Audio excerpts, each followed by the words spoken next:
Hello. तो इस video में हम देखेंगे आइदर और केस, इनइक्वालिटीज़ में आइदर और का केस। तो इसके लिए पहले क्या करना है, हम कंक्लूजन देखते हैं ए टू जी। तो ए टू बी जा रहा है, बी टू सी है, सी टू डी है, डी टू एफ है, मतलब ई है, ई से एफ नहीं जा रहा। तो ये कंक्लूजन हमारा रॉन्ग हो गया।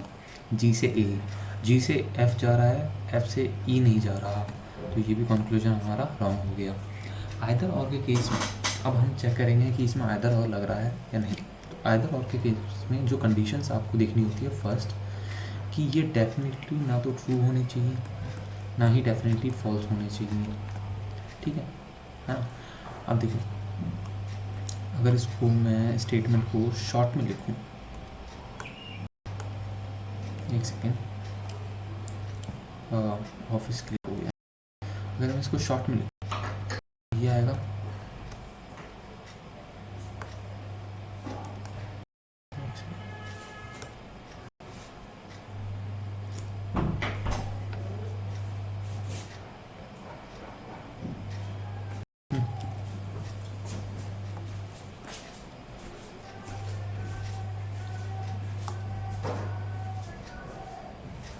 अगर इसको मैं शॉर्ट में लिखूं तो इसको हम ऐसे लिख सकते हैं, ए टू एफ और एफ टू जी। ठीक है। तो इसमें ए से एफ कुछ भी डेफिनेटली नहीं बता सकते कि कोई डेफिनेटली ट्रू है या डेफिनेटली फॉल्स है। ए जी से बड़ा हो भी सकता है, ए जी के इक्वल भी हो सकता है, और ए जी से छोटा भी हो सकता है। तो फर्स्ट सिनेरियो है कि कंक्लूजन डेफिनेटली ट्रू या फॉल्स नहीं होना चाहिए। कंक्लूजन क्या होनी चाहिए? कंक्लूजन होनी चाहिए डाउटफुल। ठीक है। थर्ड केस क्या बनता है कि जो एलिमेंट्स हैं ए जी दोनों कंक्लूजन में एलिमेंट्स क्या होने चाहिए? सेम होने चाहिए। एलिमेंट्स क्या होने चाहिए? सेम होने चाहिए। ठीक है। और फोर्थ सिनेरियो बनता है कि इसमें 3 साइंस होने चाहिए। जो भी हमारे 3 इनइक्वालिटी के साइन हैं तीनों होने चाहिए। फॉर एग्जांपल देखो, कंक्लूजन क्या दे रखा है? कंक्लूजन 1 में दे रखा है A is greater than G. Conclusion 2 में दे रखा है जी इज़ ग्रेटर देन और इक्वल्स टू ए। ठीक है। तो इनइक्वालिटीज़ में कौन कौन से 3 साइन है? 3 साइन है ये, greater than, less than, equals to. तो अगर हम इस वाले को ब्रेक करें, ग्रेटर देन तो आ गया, ठीक है, ग्रेटर देन यहाँ पर भी, ग्रेटर देन यहाँ पर भी है। ठीक है, बचे 2 साइंस। अगर हम इनको ब्रेक करें तो इसमें क्या होगा? फर्स्ट हमारा होगा A is smaller than G. ठीक है, या G is greater than A. Second होगा A is equal to ji.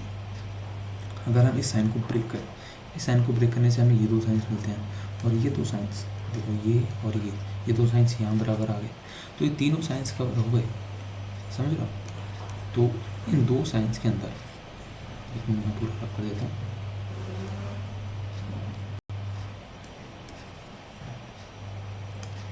In 2 science के अंदर पूरे के पूरे तीनों साइंस इसमें कवर हो गए हैं। ठीक है। A is greater than G, G is greater than और इक्वल्स टू ए। तो ये तीनों साइन आ गए, क्योंकि इससे बाहर तो कुछ है ही नहीं। या तो ए बड़ा होगा जी से, या तो जी बड़ा होगा ए से, या तो दोनों इक्वल होंगे। इन 3 के अलावा और कोई चीज़ तो बनी नहीं जाती। तो इसलिए हम कहेंगे कि आइदर वन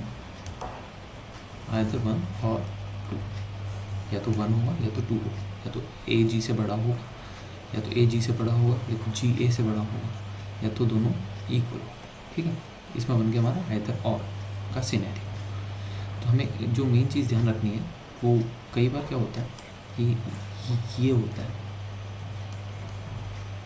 इसको फिर उल्टा कर देते हैं, मतलब एग्ज़ाम्स में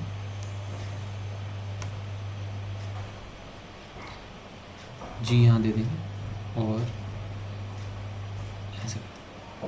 तो हमें लग रहा है कि यार तीनों साइन आ गए, बट ये तीनों साइन नहीं आए, ये तो सिर्फ 2 ही साइन आए। तो ग्रेटर देन का और एक इक्वल्स, मतलब इसमें तो आ गए हैं। ठीक है, क्योंकि जी यहाँ पे आ गया, तो G is greater than A. But अगर इसके जगह उल्टा होता, यहाँ पे ऐसे होता जी, ठीक है, ऐसे होता, तो इसमें अभी हमें लग रहा है कि यार 2 एलिमेंट्स आ गए ए और जी, बट साइन हमें देखने में लग रहा है कि तीनों साइन आ गए, बट तीनों साइन नहीं आए। इसमें पहले वाले साइन का मतलब है ए इज़ ग्रेटर देन जी, और दूसरे वाले साइन का मतलब है ए इज़ ग्रेटर देन जी और ए इज़ इक्वल्स टू जी। ठीक है, तो इसमें से दो ही साइन आए हैं, ये वाला, ये दो ही साइन आए हैं। ठीक है, तो लेकिन हमें तीनों साइन चाहिए होते हैं, तीनों साइन चाहिए होते हैं। आप साफ साफ सी बात है यार, देखो ए इज़ ग्रेटर देन जी और ए इज़ इक्वल टू जी, तो ए या तो जी से बड़ा होगा या तो बराबर होगा, हो सकता है ना जी भी बड़ा हो, तो इसलिए हमें ये साइन भी तो चाहिए, जी इज़ ग्रेटर देन ए, तो ये तो इन दोनों में है ही नहीं, तो इसलिए ये गलत हो जाएगा। ठीक है, तो ये हमारा आइदर और का केस बनता है। हमें बेसिकली ए और जी का रिलेशन देखना होता है कि ए और जी में क्या रिलेशन है। अगर कोई भी रिलेशन इस्टेब्लिश नहीं होता है, अगर डाउटफुल होता है, फॉर एग्जांपल ऐसा होता हो A equal to F equal to G, है ना, तो क्या होता, तो जी या तो जी ए से बड़ा है या तो जी ए के बराबर है, हमें पता चल रहा है, डेफिनेटली ट्रू हो जाएंगे ये वाली चीज़। लेकिन इसमें कुछ भी नहीं कह सकते, क्योंकि जैसे ही ये दो साइंस आए ना, ऐसे कोई भी एलिमेंट हो बीच में और ये दो साइंस आए, तो इसका मतलब कुछ भी नहीं कह सकते। या फिर ये वाला साइन आए ए एफ जी, तो भी हम कुछ नहीं कह सकते, ये दोनों अपोजिट हो जाते हैं, फिर हम कुछ भी नहीं कह सकते ए और जी के रिलेटेड में। ठीक है, तो आइदर और में एक तो ये केस बनता है, एक और केस बनता है आइदर और में, बता देता हूँ, वो बहुत ईजी है इसके कंपेरेटिवली।